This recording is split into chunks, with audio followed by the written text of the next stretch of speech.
Greetings.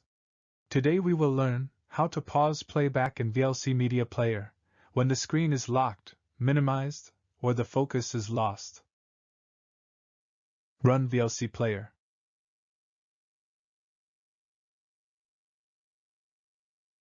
Expand the Tools menu and click Preferences.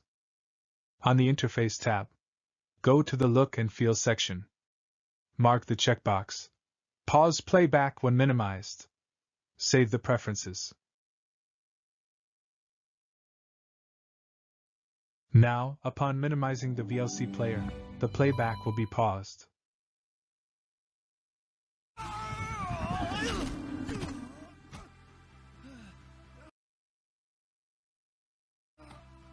Okay.